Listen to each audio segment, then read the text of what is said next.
আসসালামু আলাইকুম রহমতুল্লাহি ওবারাকাতুহ। দূরের এবং কাছের, দেশ এবং প্রবাসী যারা আমাকে দেখছেন সকলকে জানাই মোবারকবাদ। আজ আমি আপনাদের সম্মুখে একটি গুরুত্বপূর্ণ বিষয়বস্তু নিয়ে উপস্থিত হয়েছি। সেটি হচ্ছে জিক্রে মৌলা আলী কারামাল্লাহু ওয়াজহুল কারিম। আপনারা সবাই অবগত আছেন যে আজ 21শে রমজান হযরত মৌলা আলী শের খোদা কারামাল্লাহু ওয়াজহুর শাহাদাত দিবস। সেই উপলক্ষে আমি আপনাদের সম্মুখে মুক্তসার কিছু আলোচনা করব।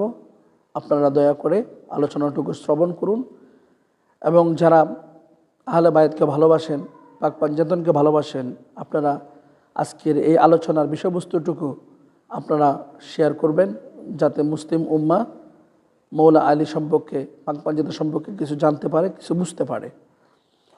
তো আমি আলোচনা করব যে হযরত মুহাম্মদুর রাসূলুল্লাহ সাল্লাল্লাহু আলাইহি ওয়াসাল্লাম মৌলা আলী শের খোদা কারামাল্লাহু ওয়াজহু সম্পর্কে হাদিস বর্ণনা করেছেন। তো হাদিস হচ্ছে, আল্লাহর নবী মুহাম্মদুর রাসূলুল্লাহ সাল্লাল্লাহু আলাইহি ওয়াসাল্লাম ইরশাদ করেছেন, উনওয়ানু সহিফাতিল মুমিনি হুব্বু আলিয়্যিন ইবনে আবি তালিব। মুমিনের আমলনামার শিরোনাম হলো আলী ইবনে আবি তালেবের ভালোবাসা। আমার রসুল সাল্লাল্লাহু আলাইহি সাল্লাম মৌলা আলীকে কতই ভালোবাসতেন, আর হজরত মৌলা আলী কত নবীর আশেক ছিলেন, আজকে এটাই প্রমাণিত দৃষ্টান্ত ইসলামের ইতিহাসে। আল্লাহর নবী মুহাম্মদ রাসূলুল্লাহ সাল্লাল্লাহু আলাইহি সাল্লাম ইরশাদ করেছেন, আনা সাইয়্যিদু ওয়ালদি আদম ওয়া আলী সাইয়্যিদুল আরব। আমি আদম সন্তানদের সর্দার, আর হজরতে মৌলা আলী শের খোদা কারামাল্লাহু ওয়াজহুল কারিম আরবদের সর্দার। আমার নবী বলেন, আমি আদম সন্তানদের সর্দার, আর আলী আরবদের সর্দার। আমার নবী বলেন, আনা দারুল হিকমাতি ওয়া আলীউন বাবুহা। আমি হিকমতের গৃহ, আর আলী তার দরজা। আমার নবী ইরশাদ করেছেন, আনা মাদিনাতুল ইলমি ওয়া আলীউন বাবুহা। আমি সমস্ত জ্ঞানের নগরী, আর আলী তার দরজা। ফামান আরাদাল মাদিনাতি ফালিয়াতিল বাবে। কাজী যে এই নগরীতে প্রবেশ করবে তাকে দরজার নিকট দিয়ে আসতে হবে। আমার নবী মুহাম্মদুর রাসূলুল্লাহ সাল্লাল্লাহু আলাইহি ওয়াসাল্লাম আরও ইরশাদ করেছেন, আলামু উম্মতি মিন বাদি আলী ইবনে আবি তালিব। আমার পরে আলী হলো আমার উম্মতের মধ্যে সর্বাপেক্ষা জ্ঞানী। সুবহানাল্লাহ। সম্মানিত ভিউয়ার্স, সম্মানিত দর্শক শ্রোতা মণ্ডলী, একটু মনোযোগ সহকারে শুনুন। আমার নবী মুহাম্মদুর রাসূলুল্লাহ সাল্লাল্লাহু আলাইহি সাল্লাম বলেন, আনতা আখি ফিদ দুনিয়া ওয়াল আখিরা। আমি দুনিয়া এবং পরকালে। আমার নবী বলেন, হযরত আলীকে বলেন যে তুমি দুনিয়া ও পরকালে আমার ভাই।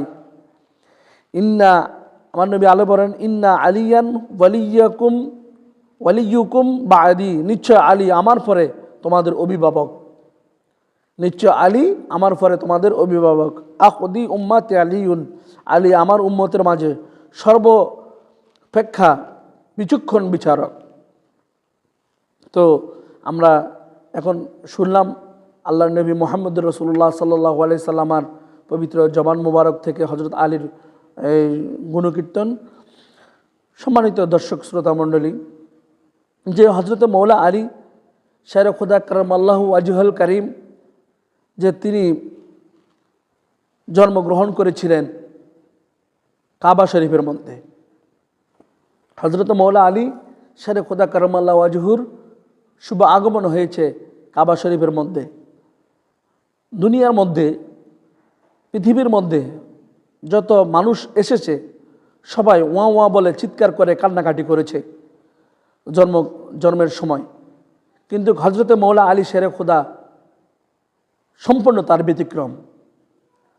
এখন হযরত মৌলা আলী শের খোদা চোখ খুলেন নাই, উনি ওয়া ওয়া বলে কোনো কান্নাকাটি করে নাই। সবাই চিন্তিত, হতভম্ব। এখন আল্লাহর নবী মুহাম্মদুর রাসূলুল্লাহ সাল্লাল্লাহু আলাইহি সাল্লামকে দাওয়াত দিলেন।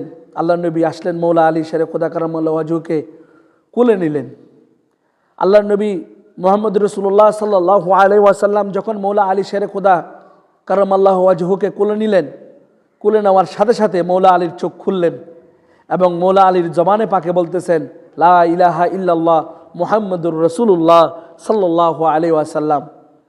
হযরত মৌলা আলী শেরে খুদা একমাত্র আমার নবীকে সাক্ষী দিয়েছেন, লা ইলাহা ইল্লাল্লাহ মুহাম্মাদুর রাসূলুল্লাহ।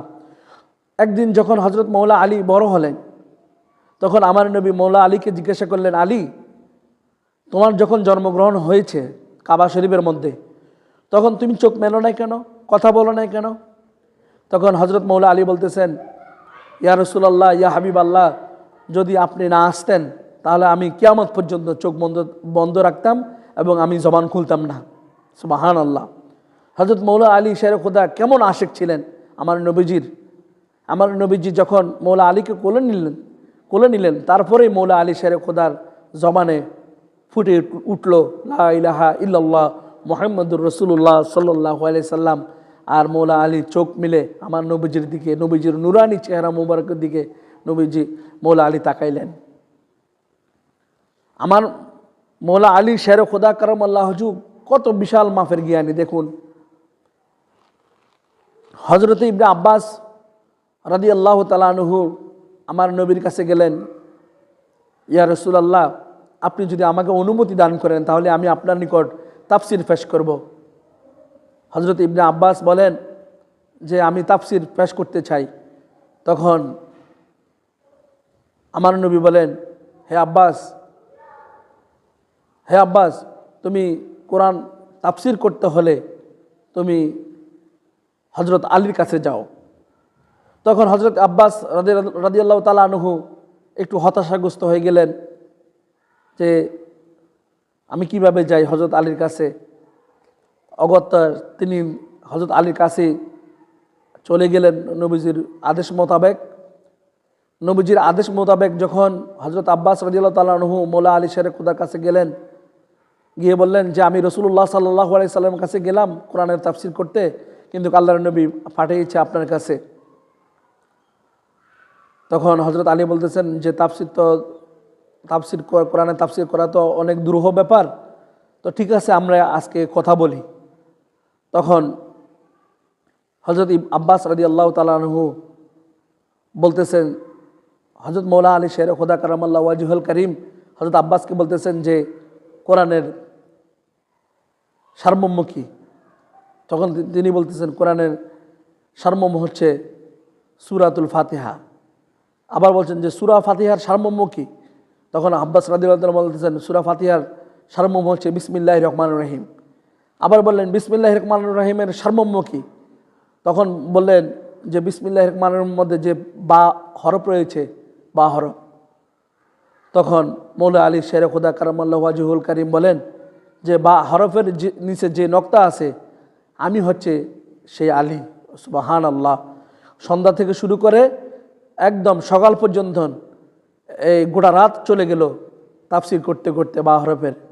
শেষ বেলায় মৌলা আলী শেরে খুদা কারামাল্লাহু ওয়াজহু ধরা দিলেন যে বার নিচে যে নক্তা আছে সেই নক্তা হচ্ছে আমি আলী। সুবহানাল্লাহ। হযরত মৌলা আলী কত মাফের জ্ঞানী। তো আমাদের দেশে কিছু খারিজি, কিছু অমানুষ, কিছু ধর্ম ব্যবসায়ী তারা মৌলা আলী শেরে খুদা কারামাল্লাহু ওয়াজহুর শান, মৌলা আলী শেরে খুদা কারামাল্লাহু ওয়াজহুর মর্যাদা সম্পর্কে আলোচনা করলে শিয়া তকমা লাগায়। শিয়া তকমা লাগাইয়া মৌলা আলীর শানের মধ্যে আঘাত করতে চায়। তো আমি ওই সমস্ত নাসিবি, খারিজি, অপদার্থ, হিংস্র ধর্ম ব্যবসায়ীদেরকে বলবো যে মৌলা আলীর শান উপস্থাপন করলে শিয়া হয়ে যায়, তোমরা কখনো শিয়া তকমা দিয়া মৌলা আলীর শান বন্ধ করতে পারবা না। আহলে বায়াতে রাসূল সাল্লাল্লাহু আলাইহি সাল্লামের শান কিয়ামত পর্যন্ত চলতে থাকবে, অনবরত বিরতহীনভাবে আলোচনা চলবে, তোমরা কখনো থামাতে পারবা না, দমাতে পারবা না। সুতরাং তোমরা সতর্ক হয়ে যাও। আহলে বায়াতের শানে বেয়াদবি করে, মৌলা আলীর শানে বেয়াদবি করে আল্লাহর ওলি হওয়া যায় না। মৌলা আলীর শানে বেয়াদবি করে পীর হওয়া যায় না, মৌলা আলীর শানে বেয়াদবি করে আশেক হওয়া যায় না, মৌলা আলীর শানে বেয়াদবি করে সুন্নি হওয়া যায় না, মৌলা আলীর শানে বেয়াদবি করে রাষ্ট্র ক্ষমতায় যাওয়া যায় না, মৌলা আলী শেরে খোদার সাথে কারামাল্লাহ ওয়াজুর সাথে বেয়াদবি করে কখনো জ্ঞানী হওয়া যায় না। মৌলা আলী শেরে খোদা কারামাল্লাহ ওয়াজুর শানে বেয়াদবি করলে কখনো মুআল্লিম হওয়া যায় না, হাজি হওয়া যায় না, গাজী হওয়া যায় না। তো সুতরাং মৌলা আলীর শানে কোনো অবস্থাতেই বেয়াদবি চলবে না। মৌলা আমার নবী বলেন, আমি যার মৌলা আলী তার মৌলা, আমি যার মৌলা আলী তার মৌলা। তাহলে যেখানে এই কথা বলেছেন গাদিনী খুব নামক স্থানে আমার নবী মুহাম্মদ রাসূলুল্লাহ সাল্লাল্লাহু আলাইহি ওয়াসাল্লাম ইরশাদ করেছেন যে আমি তোমাদের মাঝে কোরআন এবং আহলে বায়াত রেখে যাচ্ছি। কোরআন যদি তোমরা আঁকড়ে ধরে রাখতে পারো তাহলে তোমরা কখনো পথভ্রষ্ট হবে না। আর তোমরা যদি আহলে বায়াতকে অর্থাৎ মৌলা আলী শেরে খুদা কারামাল্লাহ ওয়াজহুকে আঁকড়ে ধরতে পারো তাহলে তোমরা কখনো পথভ্রষ্ট হবে না। তোমরা এই দুইটি নিয়ামত আঁকড়ে ধরে রাখবা, আহলে বায়াতকে আঁকড়ে ধরে রাখবা, কখনো তোমরা পথভ্রষ্ট হবে না। দেখুন সম্মানিত দর্শক, সম্মানিত ভিউয়ার্স, দেশ বিদেশ থেকে যারা আমাকে দেখছেন সবাই একটু মনোযোগ সহকারে শুনবেন যে আজকে 21শে রমজান, হিজরি 40 সনের 21শে রমজান মৌলা আলীকে, মৌলা আলী শেরে খোদা কারামাল্লাহ ওয়াজহুকে হত্যা করা হয়েছিল। কারা হত্যা করেছে? যারা খারেজি, যারা আহলে বায়াতকে মানে না, যারা আহলে বায়াতকে অস্বীকারী, যারা পাক পাঞ্জাতনের বিরোধিতাকারী, যারা পাক পাঞ্জাতনকে মেনে নিতে চায় না, তারা আমার মৌলা আলী শেরে খুদাকে হত্যা করেছিল। কিন্তু আল্লাহ তাআলা বলেন মৌলা আলী কখনো মৃত্যুবরণ করে না। আলা ইন্না আউলিয়াল্লাহি লা খাউফুন আলাইহিম ওয়া লা হুম ইয়াহজানুন ওয়ালা নাবলুওয়ান্নাকুম বিশাইইন মিনাল খাউফি ওয়াল জুই ওয়া নাকসি মিনাল আমওয়ালি ওয়াল আনফুসিহিম সামারাত ওয়া বাশশিরিস সাবিরিন। এভাবে অনেক আয়াতে আছে সম্মানিত ভিউয়ার্স, যে আলা ইন্না আউলিয়াল্লাহি লা খাউফুন আলাইহিম ওয়া লা হুম ইয়াহজানুন, নিশ্চয় সাবধান সতর্ক, আল্লাহর ওলি অর্থাৎ অভিভাবকদের কোনো ভয় নাই, তারা কখনো হতাশাগ্রস্ত নয়, তারা কখনো ভীতু নয়, তারা সার্বক্ষণিক জিন্দা জীবিত। রাসূলুল্লাহ সাল্লাল্লাহু আলাইহি সাল্লাম বলেন যে রাসূল হযরত মৌলা আলী শেরে খুদা কারামাল্লাহু ওয়াজহুর শাহাদাত বার্ষিকী শাহাদাত হওয়ার অনেক আগে আমার নবী ভবিষ্যৎবাণী দিয়েছেন যে হে আলী, তোমার এই স্থানে এবং এই স্থানে আঘাত করা হবে। তিনি কানপট্টির দিকে ইশারা করলেন, এই স্থান থেকে রক্ত প্রবাহিত হবে, ওই রক্তে তোমার দাড়ি রঞ্জিত হয়ে যাবে। হিজরি 40 সনের 21শে রমজান হজরত আলীকে ইবনে মুলজিম নামে একজন খারেজি বর্তমান ইরাকে অবস্থিত কুফার শাহী মসজিদে বিষ মাখা একটি তলোয়ার দিয়ে আঘাত করে মৌলা আলী শেরে খোদাকে হত্যা করা হয়। ইন্না লিল্লাহি ওয়া ইন্না ইলাইহি রাজিউন। মৌলা আলী 21শে রমজান শাহাদাত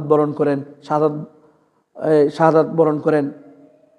মৌলা আলী শেরে খোদা কারামাল্লাহু ওয়াজহু মৃত্যুবরণ করে না। মৌলা আলী প্রতিটি আশিকদের অন্তরে, প্রতিটি সারা পৃথিবীর আশিকদের অন্তরে মৌলা আলী জিন্দা জীবিত। মৌলা আলীকে কখনো খতম করা যাবে না। মৌলা আলী আশিকদের মাঝে বিরাজমান। আল্লাহ জাল্লা শানুহু আমাদেরকে আজ 21শে রমজান মৌলা আলী কারামাল্লাহু ওয়াজহুর ফয়েজ বরকত আশিকদের অন্তরে বর্ষণ করুন। মৌলা আলীর নেক নজর দান করুন। মৌলা আলী মানি সাহস, মৌলা মানি হাজতের হওয়া, মৌলা আলী মানি মুশকিল কুশা, মৌলা আলী মানি ন্যায় নীতি, মৌলা আলী মানি আদর্শ, মৌলা আলী মানি সাহস, মৌলা আলী মানি একতা, মৌলা আলী মানি ঐক্য, মৌলা আলী মানি রাসূলুল্লাহর চরিত্র, মৌলা আলী মানি এক বিশাল জ্ঞানের ভান্ডার, মৌলা আলী মানি ভরসা, মৌলা আলী মানি আশা। আল্লাহ তাআলা আমাদের সকলকে মৌলা আলীর ফয়েজ বরকত নসিব করুক, আমিন। এখনই আপনাদের কাছ থেকে বিদায় নিচ্ছি, ইনশাআল্লাহুল আজিজ আগামী কোনো এক সময় দেখা হবে। সবাই ভালো থাকুন, সুস্থ থাকুন। সকলকে আমি সালাম জানিয়ে আমি শেষ করছি। আসসালামু আলাইকুম ওয়া রাহমাতুল্লাহি ওয়া বারাকাতুহু।